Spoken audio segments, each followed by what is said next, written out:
Fala galera, Merso na área. Bom, seguinte, o do 150º vídeo do meu grande amigo irmão Gleison Macalas Paulino no seu canal, Gleison Macalas, aqui no YouTube, sigam ele lá. Foi com uma participação minha, pela terceira vez eu participei, né? Ele veio aqui, a gente fez uma entrevista e gravamos um vídeo no ano passado, falando a respeito de Sandman, né? Nossa relação com o personagem Sandman, um pouco sobre Neil Gaiman, sobre a obra dele, mas principalmente um resumo ali de todos os arcos, né, das 75 edições e algumas especiais que saíram sobre esse personagem. Na época a gente ainda não sabia das polêmicas, surgiram muitas polêmicas a respeito aí da vida pessoal do Neil Gaiman, então enquanto ainda não vier à tona o resultado do que ele foi acusado e tudo, eu vou continuar lendo as histórias, vou continuar admirando muito esse escritor. E o Gleison também, pela sua coragem, ele resolveu publicar esse vídeo justamente algumas semanas atrás.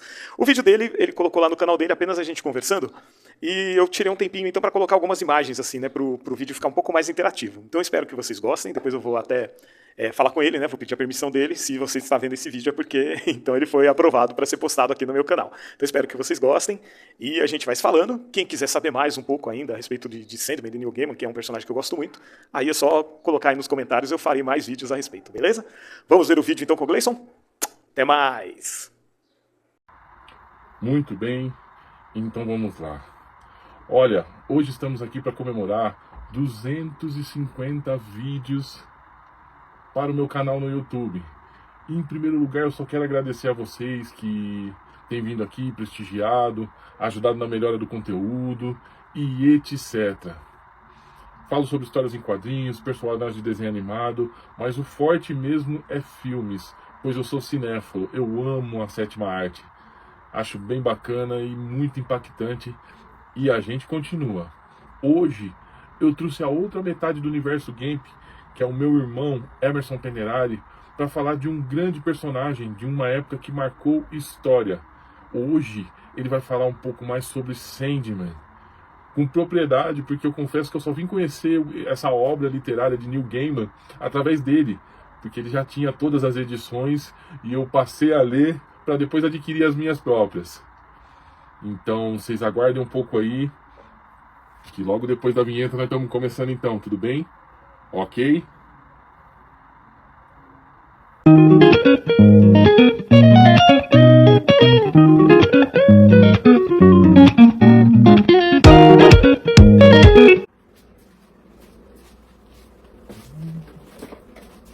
Muito bem, então vamos lá. Muito bem, então vamos lá. Olha, hoje estamos aqui na casa do Emerson Penerari, esse grande amigo meu. A gente tem o Universo Gamp em comum, em parceria. E todos esses personagens que nós criamos, a princípio para histórias em quadrinhos, hoje já fazem parte da literatura. Mas hoje nós não vamos falar sobre isso não, nós vamos falar sobre outra coisa. Um grande personagem que virou série há pouco tempo, mas fez um sucesso tremendo nas histórias em quadrinhos e pelo selo Vertigo, que é o Sandman de Neil Gaiman. E o primeiro contato que eu tive com esse personagem foi através dele, que ele me emprestou as revistas do Sandman que saía pela editora Abril na época, e emprestou umas 10 revistas do primeiro arco, e eu li aquilo, achei impactante até hoje. São histórias atemporais. E como o Emerson manja bastante desse universo em si, eu vou fazer umas perguntas para ele aqui, que a gente elaborou aí, a respeito da origem do personagem original, né, do Sandman. Fica à vontade aí, meu irmão, e pode ir pau na jaca. Vamos que vamos. Então, primeiro, salve galera, eu sou o Emerson, para quem não me conhece, o Emerson Penerari, sou amigo do Gleison aí há uns bons 30 anos. E por aí. É sempre um prazer falar de cultura aí com a gente, como ele introduziu, né? A gente já produz aí personagens juntos há muito tempo. Então conheçam o trabalho do Gleison aí com o livro Vulgo Lobo Negro Total. Conheçam também como o Pirata Caveira Contra Tudo e Contra Todos. E estão vindo mais livros aí, com vários personagens. Então fiquem de olho. Hoje a gente vai fazer então essa homenagem pro Neil Gaiman, né? Inclusive até porque já está chegando a segunda temporada da série do Sandman. Então vamos falar assim um pouquinho, né? Dá só uma palhinha, não é um vídeo hiper explicativo, né? De 2 horas de duração, porque realmente, por ser um personagem muito rico, por ter sido escrito por um escritor que também é muito prolífico na carreira, a gente podia ficar falando um dia inteiro dele aqui, né? Ixi, por horas, por horas. Mas vamos fazer um resuminho aí, né? O Gleison contou um pouco da experiência dele com o personagem, né? Então eu vou falar um pouco da minha, né? Por que eu gostei de Sandman, né? Ele começou a sair aqui no Brasil, mais ou menos exatamente um ano depois que ele começou a sair nos Estados Unidos. Nos Estados Unidos, acho que ele começou a sair em janeiro de 89, aqui ele saiu de novembro para dezembro. Aí eu não tinha visto a primeira edição, mas um dia eu, já viciado em quadrinhos, né, tinha 13 para 14 anos, fui comprar meus gibis de super-heróis e me deparei com a segunda edição do Prelúdios Noturnos, né? Ainda eles estavam cogitando fazer uma minissérie em 8 partes só ali, só com as primeiras histórias, não sabia se ia fazer sucesso. Quando eu vi aquela capa maravilhosa, pintada pelo Dave McKean ali, né, com elementos de fotografia e tudo, eu fiquei curioso para saber do que se tratava, né? Eu não sabia. E ela era em formato maior, né, do que de formatinho, né, no formato americano. Formato americano. E aquela coisa, né, aquela criança já queria parecer intelectual, né, querendo andar com umas revistas grandes, né, tipo Revista Animal, Revista Cavaleiro das Trevas, né, que era maior, Electra Assassina. Então eu fui lá, juntei uns troquinhos e comprei, né. Aí entendi mais ou menos, porque eu não tinha perdido a primeira, mas um pouco depois achei a primeira edição. Aí eu achei a história sensacional, assim, não tinha entendido quase nada, mas achei legal, achei o desenho do Sankif ali é maravilhoso. E dali me pegou de paixão e comecei a atrás do que era possível ali, ia comprando as edições para tentar entender melhor esse universo. Mas falando um pouco da origem, que o Gleison pediu aí, na verdade o Neil Gaiman conseguiu, né? Ele gostava de quadrinhos, ele é um cara que nasceu nos anos 60, cresceu lendo quadrinhos, mas aí chegou uma época também dele, adolescente, querendo parecer mais intelectual, ele deixou o quadrinho de lado, aí isso é coisa de criança, vou focar nos livros, né? Até o dia ele mesmo conta, né, que ele parou numa estação de trem lá onde ele morava na Inglaterra, e ele viu vendendo, né, ali tinha uns quadrinhos ali para comprar durante a viagem, ele viu um quadrinho do Monstro do Pântano escrito por um conterrâneo dele, que era o Alan Moore. E ele achou aquela história sensacional, né? Ele achou lindo aquilo. O jeito de contar a história do Alan Moore é único. É outra coisa, Então já deixa de dica aí pra vocês que são fãs de quadrinhos, também procurem as histórias do Monstro do Pântano que ele escreveu, né? São acho que as que são mais republicadas, porque realmente foi um divisor de águas na história do personagem Monstro do Pântano. Não foi criado por ele, né? Foi criado antes ali por uma história de... Len Wayne, né? Acho que é Len Wayne, que é o mesmo criador do Wolverine, e o Bernie Wrightson, né? Que é o mestre dos desenhos de terror, né? Eu amo o desenho dele. E eles criaram o Monstro do Pântano, mas o Alan Moore então revitalizou esse personagem, né? Fez tudo aquilo. Ele deu uma versão dele, uma versão própria ao Monstro do Pântano, que tem o antes e depois de Alan Moore. Isso, porque ele era um monstro mesmo, mais ficção científica terror, do cara que tinha sido queimado no laboratório na beira do pântano, tudo, né? Só que depois ele, com o Alan Moore, ele descobre que na verdade ele virou o elemental das plantas ali, né? Olha que coisa, né? Verdade. Ele foi bem bacana, bem legal. Bem legal, né? E o Neil Gaiman, então, amou isso, né? Então ele conseguiu contato com o Alan Moore, e de repente o Alan Moore falou, né, da editora dele, que era a Karen Berger. O Alan Moore também já tinha desenhado, existe uma revista chamada 2000 AD, né? Se escreve 2000 AD na Inglaterra, né? Lançava Juiz Dredd, né? Esse tipo de coisa lá. E o Neil Gaiman também acho que já tinha publicado alguma coisinha para lá. E veio, então a Karen Berger surgiu o convite, né, para que ele revitalizasse algum personagem, né? Lembrando que isso é meados dos anos 80, né, pós-1985. Acho que o Alan Moore começou a sair, deve ter sido começo de 1984, o Monstro do Pântano. Quando o Neil Gaiman leu, já era depois de 1985, então teve a crise nas Infinitas Terras da DC. Sim. E os personagens estavam todos sendo zerados. Mega Saga, né? Zeraram os personagens todos, estavam saindo com o número 1, né? Batman, Mulher Maravilha e tudo. E a Karen Berger resolveu, então, ela era muito fã, né, dos quadrinhos ingleses, resolveu então convidar o Neil Gaiman para escrever um personagem. Eu acho que ele tinha sugerido Lanterna Verde, eu não lembro. Mas ela falou que, assim, não que esses pesos pesados eles iam dar para os americanos. Então ele falou assim, eu quero pegar o Sandman, né, que era um personagem dos anos 30, um personagem que era um investigador que usava uma máscara de gás e uma pistola, que ele soltava um gás de sono, por isso que ele tinha o nome do Sandman, né, o personagem que faz as crianças dormir, né, que contavam ali. E ele resolveu revitalizar, só que ele pediu então também a carta branca para que ele pudesse mudar tudo isso, não fosse mais esse investigador. Ela topou, já que ia começar do zero, com um personagem que já não era mais tão famoso. E aí ele criou todo esse reino dos sonhos aí, né? Esse universo que, quando a gente fala em Sandman, para quem já leu, a gente já remete a um universo único, repleto de personagens, muito bacana e bem legal mesmo. Ele recriou, né, o personagem, né, que esse Sandman do qual a gente passou a gostar e a ler muita coisa, é um Sandman dele, né, que se você fala assim, Sandman, já vem o nome Neil Gaiman na... já pensa nele, no cara de preto com o cabelo arrepiado, né? Sim, pouca sim. gente lembra do Wesley Dawes, apesar que ele depois apareceu, né, no começo dos anos 90, porque todo mundo resolveu ir atrás, resolveram fazer mais histórias, acho que o Matt Wagner desenhando. E é engraçado porque também na história... eu não lembro se foi no Prelúdios Noturnos ou na Casa das Bonecas, mas ele também dá meio que um fim pro Wesley Dodds ali, né? Dá um desfecho pra história dele, assim como o Alan Moore tinha feito com o Monstro do Pântano anterior, né? O Monstro do Pântano anterior do Len Wayne, eles encontram o corpo dele ali depois, meio pra dar uma despedida. Pra dar uma despedida. A partir de agora vai ser esse cara aqui. Esse cara aqui. Então isso é sensacional, né? Então essa foi a origem para que viessem então aí 75 números mensais do Sandman, mais um especial chamado Orfeu, né? Que também contou toda a história, né, do Senhor dos Sonhos ali, o Morpheus. Até que depois ele lançou mais alguns especiais, né? Como tem o Noite Sem Fim, tem o Caçadores de Sonhos. Acho que o último que ele lançou se chama Prelúdio, escrito pelo Neil Gaiman, que conta a história antes da história, né? Antes dele começar aprisionado ali, para quem já conhece, sabe que o Sandman começa o Prelúdio Noturno aprisionado. O que mais que a gente tem que falar aí, meu irmão? Bom, você fez um resumo dos 10 arcos, né? A Ainda não. Eu Não, então fala desse resumo dos 10 arcos, então, que é bem bacana, muito interessante.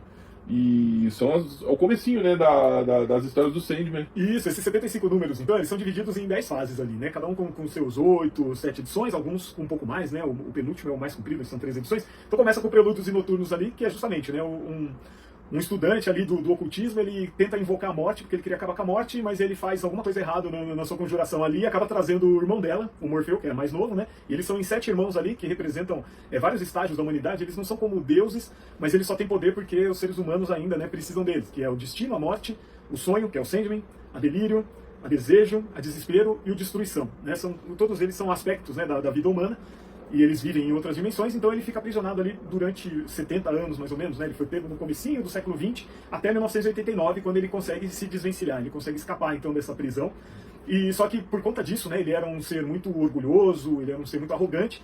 Por ter passado tanto tempo preso, ele começa a rever, né? A repensar. Rever esses conceitos, né? Bem bacana, é bem legal e bem retratado dessa forma aí. Depois que ele sai desse cativeiro aí, ele passa a ver algumas coisas que ele fez também. Ele começa a repensar nos erros dele, né? Nos erros dele, verdade, muito legal. Porque ele tratava outros deuses, outras pessoas, às vezes, como lixo mesmo, né? Então é interessante isso no personagem, né? Ele tanto que o Neil Gaiman até fala, né? Ele fala que todo o arco do Sandman é sobre mudar ou morrer, né? É sobre mudança, né? Hoje mesmo eu até vi um negócio que eu tinha comentado no Facebook antigamente, fui pensar sobre mudança, talvez alguns anos atrás eu tinha feito alguma mudança, e eu falei que existem 2 personagens que eu gosto muito, assim, principalmente nessa parte de cultura, que é o Sandman e o Conan, né? Acho que são 2 personagens meus favoritos que tem um universo todo em volta deles. Sim. E os dois falam sobre isso. Ou você muda, ou você morre, né? O Sandman, a gente já vai falar, né? Ele teve coisas que ele foi obrigado a mudar. E o Conan não. O Conan já é um cara que está em constante mudança, né? Ele é muito adaptável, porque ele ama a vida, então ele sabe disso, ele precisa mudar. Então ele é o oposto do Sandman, né? Um dia a gente pode até se juntar aí pra falar do Conan também, cara. Com certeza. É outro personagem também atemporal também, e suas aventuras são fantásticas. As suas fases na mão de muita gente boa, muito artista legal também, passou por suas revistas. É outro personagem que a gente vai falar no outro vídeo também. Né? Senão esse vídeo fica vai ficar muito longo. Mas a gente contando aqui, né? Então o Sandman no primeiro ele consegue escapar e ele precisa recuperar os objetos de poder dele. No segundo arco, então, ele precisa resolver alguns problemas que haviam ficado, né? Algumas pendências. A casa de bonecas, chama o arco, né? Havia nascido uma garota. Enquanto ele estava aprisionado, ela nasceu e ela meio que ela conseguia oscilar entre o mundo dos sonhos e o nosso mundo. No terceiro arco ele resolve então dar uma brincada com isso, né? Contar como que é ser um mestre dos sonhos, né? Como que é ser um dos perpétuos, né? Um dos 7 irmãos do Sandman em diversas fases da humanidade. Então são várias histórias, né? Inclusive para mim a minha favorita, eu estava comentando com o Gleison agora, é a que se chama Um Sonho de Mil Gatos, né? Onde ele interpreta o Senhor dos Sonhos dos Gatos. Essa história é bem bacana, bem legal e mostra também a versatilidade do Neil Gaiman também, que do nada ele tá aqui, daqui a pouco ele cria essa história genial, fantástica, do mundo dos gatos, do qual o Sandman ele fala um pouco sobre esse universo, né, dos gatos. Isso, como que os gatos sonham, né? E ele sendo muito fã de gato, né? Então ele deixa a frase que é sensacional, que ele fala, se 1000 de vocês sonharem que vocês dominam o mundo, vocês voltam a dominar o mundo, né? O mundo volta a ser dos gatos. Né? Verdade, nossa, fantástico, muito legal. E outra história que aparece aqui também, que depois ela vai ter um desfecho só na edição 75, é uma que chama Sonhos de uma Noite de Verão, onde ele havia encontrado com Shakespeare, né? Quando ele encontra aquele Rob Gadlin, que é um cara que ele se encontra de 100 anos. Bem legal. Em um dos anos ele encontra com ele numa taverna e tá o Shakespeare lá, e ele faz um acordo com o Shakespeare de dar 2 peças para ele, né? E daí ele pede, né, duas peças. O Shakespeare dá 2 peças pro Sandman em troca dele poder sonhar para conseguir escrever as peças e fazer sucesso, né? Então ele faz muito sucesso. Só que a primeira peça que ele vai dar pro Sandman é Sonho de uma Noite de Verão, que ele tem que apresentar para as fadas, meio que como um pedido de desculpa do próprio Sandman ali, né? E aí essa história desenhada pelo Charles Vess, maravilhosa. E depois ele vai aparecer, né, em outras edições, tanto o Rob Gadlin quanto o Shakespeare aparece na última edição, né? Pela terceira vez. Depois dessa série Terra dos Sonhos, então, que é meio variada, tem a série Estação das Brumas, onde o Lúcifer, né, ele já havia brigado com o Sandman ali por conta do Sandman ter ido buscar o elmo dele no Prelúdios e Noturnos. Mas aí ele resolve, então, para sacanear mesmo uma forma de vingança contra o Morpheus, ele fecha as portas do inferno e dá a chave para o Sandman cuidar. E aí o Sandman é cercado de deuses de tudo quanto é jeito, né, de várias formas, de vários panteões ali, que eles acham que eles têm o direito de ficar com a chave, né? Então eles vão ali e o Sandman resolve fazer uma reunião ali para ver com quem que vai ficar. Não vou contar com quem, vocês vão ter que ler a história. Sem spoiler.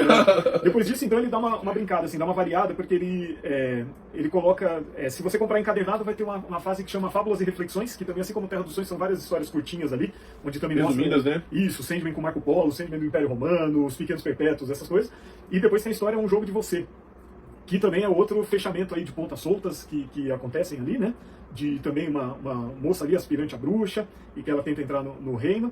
Aí depois vem uma das mais queridas, eu falei Fábulas e Reflexões, aí tem Espelhos Distantes também, acho que está incluso aí, que também são essas histórias, né? Que inclusive tem a do Sandman no dia do Ramadã ali, com influência árabe, desenhado pelo Craig Russell. Aí vem o Vidas Breves. Vidas Breves é a história onde ele, com a Delirium, né, ele tá esquecendo, assim, um dos romances que ele teve, porque ele tem muito caso de amor, assim, ele se apaixona muito fácil, né, namorou muitas deusas e tal, e ele é muito orgulhoso, ninguém aguenta o cara. Então ele tava lá, e daí, como ele resolve dar uma espairecida, ele vai com a Delirium buscar o Destruição, porque o Destruição, tipo, desistiu de ser perpétuo. Essa é a história, né.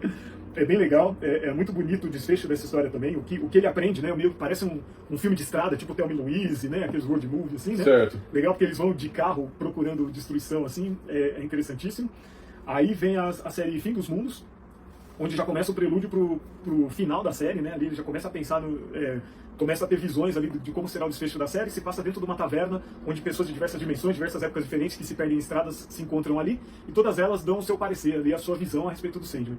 Aí vem a mais comprida de todas, que é a Entes Queridos, né? Kindly Ones, ali acho que ficou com o nome de As Bondosas, depois nas traduções mais recentes, que é quando, justamente, no especial Orfeu, né, que era do filho do Sandman, que havia saído um pouco antes, ele acaba matando o filho dele em definitivo, né, o filho dele da mitologia grega, só que um perpétuo não poderia matar um deus, e daí existem as três bondosas ali, que é a Hecate, né, a tríade de deusas, né, a mãe, a jovem e a velha, que vão ter que colocar isso no tribunal ali, vão ter que levar à justiça. Então passa ali o fim do Reino do Sonhar nessa série gigantesca. E por último vem o Despertar, que são justamente histórias que vão mostrando o que acontece depois que o Sandman, não que ele morre, mas que ele transcende, né? Ele se torna um outro tipo de perpétuo ali. É bem interessante. Então esses são os 10 arcos. Imagina que isso durou de 1989 a 1996 nos Estados Unidos. Aqui foi do finalzinho de 89 até 1999, 2000 mais ou menos, para sair tudo. Mas são histórias maravilhosas. Caramba, falei demais, né, meu irmão? E faz sucesso até hoje, porque muita gente, eu mesmo sou um que adquire alguns números depois, já muito tempo depois, só para ter na coleção, só para de vez em quando revisitar. E muita gente faz isso também, adquire essa série também até hoje. Já temos passado... Ela vem sendo republicada, eu mesmo tenho umas 4 versões, né? A minha última é essa que vocês devem estar vendo aqui, assim, que é uma encadernada da editora Panini. Ah, essas aqui mesmo, eu tenho duas delas. Eu tenho a 1 e a 2. Isso, colecionando aos poucos essa aqui também, porque essa é para a Eu coleção. tenho dividido em número lá, tem outros formatos de encadernado, mas é muito boa mesmo. E vamos falar sobre a primeira temporada da série dele na Netflix, do Sandman. O que você achou? Você achou que ficou legal, ficou bacana? Gostei muito, Gleison, porque, assim, eles chamaram o próprio Neil Gaiman ali para ser o consultor artístico, né? Assim como eles fazem com outras obras dele, né? Para quem não sabe, tem o Stardust, é um filme dele, né? Então, também nossa, acho fantástico esse filme, hein? Esse filme acho bem bacana. Sensacional, né? Com Michelle Pfeiffer, Robert De Niro, né? Clary Danes, tem uns atores muito bons. Eles deixaram ele até um pouco mais leve do que o escrito original ali, né? Para ficar mais popular. Acessível, né? Para todo mundo. Jovens. Bonitinho. Ele tem outro que é baseado no que ele escreveu, tem a série Deuses Americanos, que tem na Amazon Prime também, assim, esse eu já ouvi falar e eu preciso assistir também, que eu ainda não tive oportunidade nem de ler e nem de assistir a série. Mas eu vou, na primeira oportunidade que tiver, eu vou dar uma vistoria. Isso, e tem o outro dele, que é o Belas Maldições, também foi transformado numa série, agora vai até ser uma outra temporada, né? Eles abrangeram o livro inteiro na primeira série, é bonitinho também, aquela comedinha inglesa, assim, né? Bem típica, né? Bem café com leite ali, mas divertidíssima. E aí o Sandman também, né? Então, já que ele já estava ali, né? Já infiltrado ali no meio das séries, ele conseguiu ser um consultor técnico e mantiveram bem, né? Eles conseguiram, nessa primeira temporada, eles abrangeram 2 arcos principais ali do começo, que é o Prelúdios e Noturnos e o Casa de Bonecas, eles fecham ele ali. Colocaram depois mais 2 edições especiais que, com base no Terra do Sonho, né? A história da Calliope e a história do Sonho de Mil Gatos, que é a nossa favorita que a gente tá falando, né? Desse arco. Então eu gostei muito, achei os atores assim muito bem escolhidos, eles desempenham bem ali o papel. Eu achei bem bacana, tá bem fiel à obra também, você vê que tem a mão do Neil Gaiman por trás também, o fato deles fazer a série consultar, né, o seu criador, né, só deixou melhor ainda, né, só ficou mais top ainda. E bem bacana. Os efeitos visuais ali estão funcionais, né, não é aquela coisa cinematográfica, mas para uma série, né, do dinheiro que eles tinham ali, conseguiram... O orçamento ali que talvez eles tinham ali ficou bem bacana, bem legal. Isso. Se você não viu ainda, procure ver, que a gente já está tendo alguns da segunda temporada, né? Vai ser produzida também. Acho que teve um problema da primeira temporada por eles não achar que fosse dar o sucesso que acabou dando. Não sei se ficou só na Netflix ou... Eu também acho que só ficou na Netflix, acho que é uma produção da Netflix. Produção da Netflix mesmo.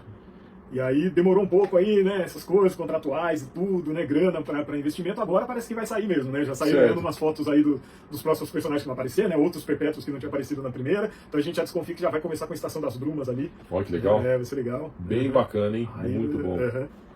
pelo visto. Então, assim, para quem gosta de fantasia, né, aquela coisa, né, não é baseado em quadrinho, mas não é bem de super-herói, né, então é sensacional, né? O diferencial é que Sandman é um mito, né, uma lenda urbana, né, que foi para os quadrinhos e acabou ficando muito bem retratada na mão de Neil Gaiman. Essa série, ela retrata isso, ela tá mais leve, com grandes atores, tá bem bacana, mas tá bem fiel à obra, né, não foge muito do que a gente conhece sobre o personagem. É isso, pessoal. Bom, já falamos demais, já. Quando a gente pega um tema que a gente gosta, é desse jeito, é assim mesmo, né? E quero agradecer a presença, né, do Emerson Penerali. Opa, eu agradeço a sua casa vida dele aqui. Opa, as portas do castelo estão sempre abertas para você, brother. Fechou, é isso. É o que a gente tem para hoje aí e a gente vai se falando. Tudo de bom para vocês e até a próxima. Ah, antes disso, quero convidar vocês pro canal do Emerson também, né? Na verdade, eu tenho um canal. Ele tem um canal bem bacana, bem legal também, que ele fala sobre bandas de heavy metal, muito top. Eu falo de quadrinhos, falo de Fala CD. de quadrinhos, fala de CD, fala de tudo um pouco. Assim como do Gleison, então, pode me seguir lá, YouTube, @EmersonPenerari lá, isso aí, depois comentem lá, ó, fica no canal do Gleison ali, eu já sei, opa, aí eu falo, então vamos fazer mais vídeo junto aí. Fechou. E é isso, a gente vai se falando, hein? Tudo de bom pra vocês, ok? Falou, abração.